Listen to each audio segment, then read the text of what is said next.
आज की इस वीडियो में हम जानेंगे जज कैसे बने, न्यायाधीश कैसे बने, क्वालिफिकेशन क्या चाहिए, एज लिमिट कितनी होनी चाहिए कि फॉर्म भर सकें और कौन सा फॉर्म भरें, सिलेबस क्या है, सारी जानकारी आपको इस वीडियो में मिलने वाली है। चैनल पर नए आए हैं, अभी तक सब्सक्राइब नहीं किया तो कर लीजिए। नोटिफिकेशन पाने के लिए बेल जरूर ऑन करें, क्योंकि हमारे चैनल पर ऐसी नॉलेजफुल वीडियोज आपको प्रतिदिन मिलेंगी। ठीक है, और चलिए शुरू करते हैं। सबसे पहले जान लेते हैं क्वालिफिकेशन क्या चाहिए। तो क्वालिफिकेशन में आपका लॉ कोर्स जो है कंप्लीट होना चाहिए। लॉ कोर्स में जान लीजिए LLB 3 ईयर का होता है और BA LLB 5 ईयर का कोर्स होता है। ये आपका कंप्लीट होना चाहिए। एज लिमिट मिनिमम एज 21 होनी चाहिए और मैक्सिमम एज जो है वो 40 होनी चाहिए। 21 कम से कम आप 21 के पूरे हो गए हों।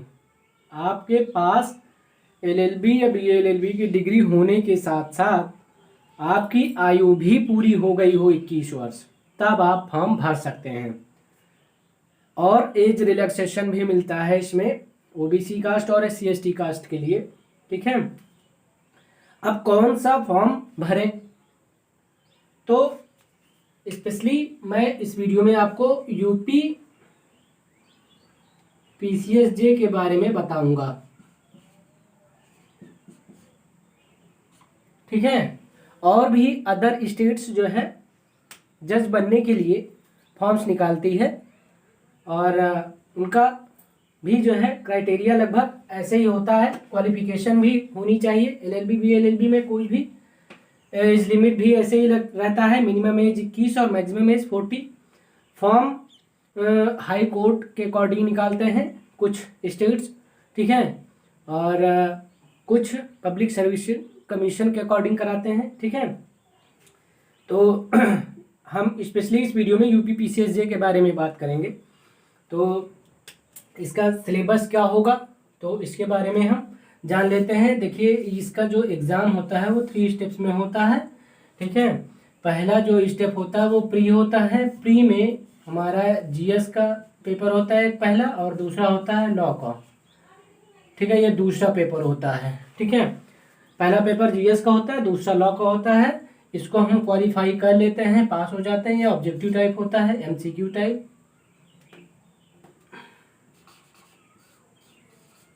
MCQ टाइप होता है। और मेंस जो होता है वो रिटन एग्जाम होता है। मेंस आपका रिटन एग्जाम होता है। इसमें जो है GS का पेपर होता है। ठीक है, फिर इंग्लिश का होता है, हिंदी भाषा का होता है, और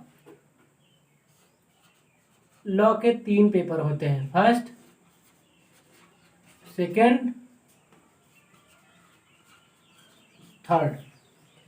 इतने पेपर आपके मेंस में होते हैं। इसको क्वालिफाई करने के बाद आप PT में पहुंचते हैं, पर्सनालिटी टेस्ट में, इंटरव्यू में। और इंटरव्यू में आप मेंस का जो मेरिट बनती है, मेरिट के आधार पर आपको बुलाया जाएगा पर्सनालिटी टेस्ट के लिए। पर्सनालिटी टेस्ट आप दे देते हैं, इंटरव्यू दे देते हैं, उसके बाद फिर मेरिट के अकॉर्डिंग जितने बच्चों को लिया जाना है उसके अकॉर्डिंग मेरिट बनती है, और उसी के आधार पर आपका सिलेक्शन होता है। तो मार्क्स के आधार पर, कितने मार्क्स हैं आपके, मार्क्स के आधार पर आपका सिलेक्शन होता है। तो ये था पूरा जज बनने का। जो है आपके 3 पेपर होते हैं, 3 स्टेप्स में पेपर होते हैं। कितने पेपर प्री में होते हैं, कितने मेंस में होते हैं, और पर्सनालिटी टेस्ट। ठीक है, तो जान गए हैं आप। तो आज की इस वीडियो में इतना ही। चैनल को अभी तक सब्सक्राइब नहीं किए हैं तो कर लीजिएगा, और नोटिफिकेशन पाने के लिए बेल जरूर ऑन कर लीजिएगा।